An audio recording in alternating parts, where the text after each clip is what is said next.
दर्शकों, आपका हमारे चैनल जीवन दिग्दर्शन पर स्वागत है। अगर हमारे चैनल को पहली बार विजिट कर रहे हैं तो हमारे चैनल को सब्सक्राइब करें, बेल आइकन दबाना नहीं भूलें। दर्शकों, अगर हमारे बताए उपाय आपको अच्छे लगते हैं तो एक लाइक तो मेरा बनता है। एक लाइक करें और बहुत अच्छा लगता है तो शेयर कर दें। अपने दोस्तों को भी सब्सक्राइब करने के लिए प्रेरित करें। दर्शकों, आज उपायों की श्रृंखला को आगे बढ़ाते हुए मैं कन्या के विवाह में आने वाली समस्त अड़चनों का निदान लेकर आया। अगर किसी भी कन्या की शादी नहीं होती तो आज जो मैं उपाय लेकर आया हूं, आज तक मैंने जिसको भी बताया उसको वर्ष के अंदर उसके कन्या की शादी हो गई। असफलता आज तक हमारे हाथ तो लगी नहीं। आप भी पूर्ण निष्ठा और पूर्ण लगन से, सही विधि से अगर आप इस उपाय को करेंगे तो आपको भी अवश्य लाभ होगा। यह उपाय सिर्फ कन्या विवाह के लिए है, लड़कों के विवाह के लिए नहीं है। इसलिए आप इस उपाय को कन्या के लिए ही आजमाएं, बेहतर रहेगा। आइए दर्शकों, इस उपाय में करना क्या है। अब जिस कन्या का आपको विवाह करना है, अब कन्या विवाह के योग्य होनी चाहिए। अगर विवाह के योग्य कन्या नहीं है तो आप यह उपाय गलती से भी मत आजमाना।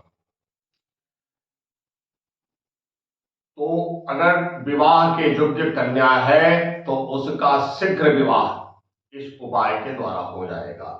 इसके लिए आपको किसी भी पूर्णिमा को यह उपाय कर सकते हैं, लेकिन आप अगर यह उपाय कार्तिक पूर्णिमा से प्रारंभ करते हैं और कार्तिक पूर्णिमा को ये उपाय करते हैं तो ज्यादा बेहतर होगा। वैसे आप किसी भी महीने की पूर्णिमा को आप यह उपाय रात्रि में, यह रात्रि प्रयोग है, रात्रि में कर सकते हैं, इसमें कहीं डाउट नहीं है। लेकिन अगर कार्तिक पूर्णिमा को की जाए तो इसका थोड़ा सा विशिष्ट फल मिलता है और ज्यादा फायदा भी होता है। और कार्तिक पूर्णिमा के बाद में लगन भी सामने रहता है तो लड़की का इसी लगन में शादी हो जाता है। अब आपको करना क्या है, एक नया कलश लें। कलश में एक जल भर दें, एक कमल का फूल और एक कमलगट्टे का बीज उस कलश में डालें। ऐसा एकदम खिला हुआ कमल का फूल होना चाहिए जो कलश में डालने के बाद ऊपर आराम से दिखता रहे कि कमल का फूल खिल रहा है। और एक कमलगट्टे का बीज, आप ₹1 का एक सिक्का आप कलश में डालें। उसके बाद आप एक बाजोट की व्यवस्था करें। बाजोट मतलब चौकी, छोटा सा चौकी की व्यवस्था करें, उस पर लाल वस्त्र बिछाएं और 5 सुहागिन औरतें इस कलश को उस चौकी पर स्थापित करें। ध्यान रखना, 5 सुहागिन औरतें, ऐसा मजाक करने से नहीं होगा। 5 सुहागिन औरत ही होना चाहिए। 5 सुहागिनों के द्वारा उस कलश को आप उस चौकी पर रखवाएं। और यह उपाय करने के लिए एक विद्वान ब्राह्मण की व्यवस्था पहले से करके रखें। उसके बाद आप उस ब्राह्मण के द्वारा श्री सूक्त की ऋचाओं से इस कलश का पूजन करवाएं, षोडशोपचार पूजन कराएं। उसके बाद 16 ऋचाओं से निरंतर जल धारा डालते हुए इस कलश का अभिषेक करें। उसके बाद आप उसी ब्राह्मण के द्वारा